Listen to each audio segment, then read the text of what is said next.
আমাদের জানা মতে উনি একজন ঠান্ডা মেজাজের মানুষ ছিলেন এবং আমরা দেখেছি যে অন্ধকার, অন্যান্য যুবক মুসল্লিদের সংখ্যা কম, কিন্তু ইতিমধ্যে তিনি লাইট নিয়ে চলে এসেছেন নামাজ পড়ার জন্য।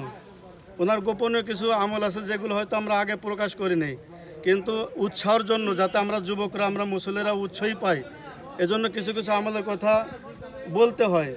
যেমন আমি গত ঈদের সময় বলেছিলাম যে আমাদের মাঝে এমন কিছু লোক আছে যারা 5 ওয়াক্ত তাকবীর উলার সাথে নামাজ পড়ে।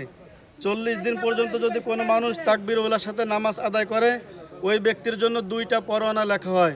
একটা পরোয়ানা ওই ব্যক্তি মুনাফেকের দপ্তরের থেকে তার নাম মুছে দেওয়া হবে, আর একটা হলো জাহান্নামের দপ্তরের থেকে তার নাম কেটে দেওয়া হবে। তো 40 দিন জামাতের সাথে তাকবীর উলার সাথে নামাজ পড়তেন এই ব্যক্তি, এই মুসল্লি আমার ছিলেন, যে উনি এক নিসাব শেষ হয়েছে, 40 দিন পর্যন্ত তাকবীর উলার সাথে নামাজ পড়ছেন। 5 ওয়াক্ত নামাজ ইমাম সাহেব আল্লাহু আকবার বলার সাথে সাথে উনিও আল্লাহু আকবার বলে নামাজে শরীক হয়েছেন, অতিশয় বিরুদ্ধে ছিলেন। তো এমন একজন মুসল্লিকে আমরা আজকে হারিয়ে ফেলেছি, যে এক নিসাব হয়েছে, তাকবীর উলা 40 দিন পর্যন্ত পার হয়েছে, আবার আরেকটা শুরু করেছেন। তো এটার জন্য তার কোনো দিন জামাত ছোটে না। তো এই তাকবীর উলার ফজিলত হলো এই। তো আমি মাঝে মাঝে বলতাম যে আমাদের মধ্যে মুসল্লি আছেন যে তাকবীর উলার সাথে নামাজ পড়েন, 40 দিন পর্যন্ত নিসাব পূরণ করে, একটা শেষ হলে আরেকটা শুরু করেন, তিনি সেই মুসল্লিও নিন। আবার ওনার আরও কিছু আমল ছিল যে আমরা যুবক মানুষ সাহস পাই না, আমরা শুধু অনেক সময় নসিহত করি, বয়ান করি, কিন্তু আমল করতে সাহস পাই না। প্রত্যেক সোমবারে বৃহস্পতিবারে নিয়মিত এই মুরব্বী রোজা রাখতেন আলহামদুলিল্লাহ, এবং প্রত্যেক মাসে আয়ামে 23টা রোজা ছিল। প্রত্যেক আরবি মাসের 13, 14, 15 তারিখে ইনি রোজা রাখতেন। উনি একজন 3 চিল্লার সাথী এবং 3 দিন বহুত আল্লাহর রাস্তায় তিনি সময় ব্যয় করেছেন এবং আল্লাহ তাআলার তৌফিকে তিনি হজ সম্পাদন করেছেন। একজন 5 ওয়াক্ত মুসল্লিকে আজকে আমরা হারিয়ে ফেললাম।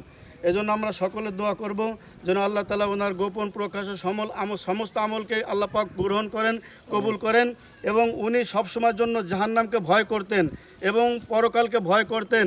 এটা ওনার চেহারার দিকে তাকাইলে, ওনার সাথে কথোপকথন করলে এই অবস্থাটা ফুটে উঠলো। এজন্য আমরা সকলে দোয়া করব যেন আল্লাহ তাআলা, যিনি পরকালকে ভয় করতেন, জাহান্নামকে ভয় করতেন, সুতরাং এই ব্যক্তিকে যেন আল্লাহ তাআলা জাহান্নাম থেকে মাফ করে দেন এবং আল্লাহ তাআলা ওনাকে জান্নাতুল ফেরদাউসে অধিষ্ঠিত করেন, সেই দোয়া আমরা সকলে করব। এখন ওনাদের পক্ষ থেকে, ওনার পরিবারের পক্ষ থেকে একজন কথা বলবেন। কথার শেষ হলে আমরা ইনশাআল্লাহ জানাজার নামাজ শুরু করব। একজন আসেন, মেহেদি ভাই আসেন, নাফিস ভাই ওই জায়গায় আসেন।